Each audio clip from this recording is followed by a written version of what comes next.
Hello दोस्तों, एक बार फिर से आप सबका स्वागत है AI के माध्यम से बनाई गई एक नई कहानी में। इस कहानी का किसी भी संस्था और किसी से भी नाता नहीं है। ये सिर्फ केवल और केवल आपके मनोरंजन के लिए बनाई गई है, तो कृपया इसे दिल पर मत लेना। रात के करीब 11 बजे थे। मुंबई की एक छोटी सी बिल्डिंग के एक फ्लैट में आरव लैपटॉप पर काम कर रहा था। उसकी आंखें स्क्रीन पर टिकी थी जब अचानक उसके फोन की घंटी बजी। आरव ने मन में ही सोचा और कॉल रिसीव किया। अगर अपनी जिंदगी प्यारी है तो इस केस को तोड़ दो।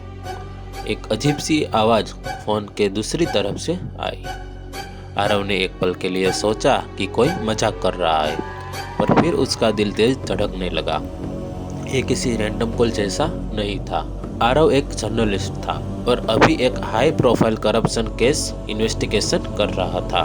उसने पिछले कुछ महीनों से काफी शॉकिंग सबूत इकट्ठे किए थे। उसका शक एक बड़े बिजनेसमैन टाइकून राघव मल्होत्रा पर था, पर यह धमकी उसके कान खड़े करने के लिए काफी थी। उसने सोचा कि शायद ये एक सिर्फ डराने की कोशिश हो सकती है, लेकिन एक घंटे बाद जब उसके घर के बाहर एक काली SUV रुकी और उसके अंदर बैठे लोग उसकी तरफ घूरने लगते हैं, तब उसे एहसास होता है कि बात सिर्फ धमकी तक सीमित नहीं है।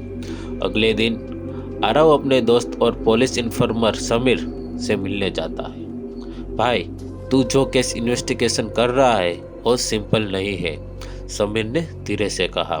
राघव मल्होत्रा का कनेक्शन सिर्फ कॉरपोरेशन तक नहीं है, बल्कि अंडरवर्ल्ड तक भी है, तो तुझे बहुत संभाल के रहना पड़ेगा, ऐसा समीर ने उसे कहा।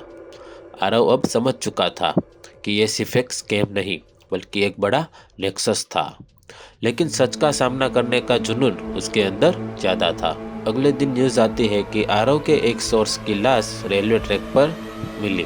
पुलिस इसे एक्सीडेंट बता रही थी, लेकिन आरव जानता था कि यह एक मर्डर है। उसका जुनून और भी बदल गया, लेकिन अब उसे यह भी समझना था कि अगर वो और आगे बढ़ता है तो अगला शिकार वही हो सकता है। आरव के पास एक पेन ड्राइव थी जिसमें सबूत थे, पर उसे रियलाइज होता है कि उसका फोन ट्रैप्ड है और उस पे नजर रखी जा रही है। एक रात जब उसके घर के सामने एक सफेद वान खड़ी होती है, तब उसे समझ आता है कि अब वक्त कम है। उसने समीर के साथ मिलकर सबूत एक ट्रस्टेड न्यूज चैनल तक पहुंचाने का प्लान बनाया, पर उसके पहले उस पर जानलेवा हमला होता है। आरव एक सुनसान गली में भाग रहा था। उसके पीछे एक काली SUV फुल स्पीड में थी। उसने एक पतली गली में घुसने की कोशिश की, पर तभी एक गन शॉट की आवाज सुनाई दी। समीर उसे एक छोटी सी दुकान के पीछे खींच लेता है। तुझे यहाँ से निकलना होगा, ऐसा समीर ने उसे कहा। आरव ने अपनी पेन ड्राइव उसको दी और कहा, इसे न्यूज चैनल तक पहुँचाना, चाहे जो भी हो। अगले दिन न्यूज चैनल पर आरव के एक्सपोजर की हेडलाइंस चल रही थी। राघव मल्होत्रा का असली चेहरा दुनिया के सामने आ चुका था, पर आरव अभी भी सेफ नहीं था। लेकिन उसने एक नए देश की तरफ रुख कर लिया, जहां से वो नए नाम से एक नई जिंदगी शुरू कर सके। पर उसका मिशन खत्म नहीं हुआ। सच्चाई की जंग अभी भी जारी थी।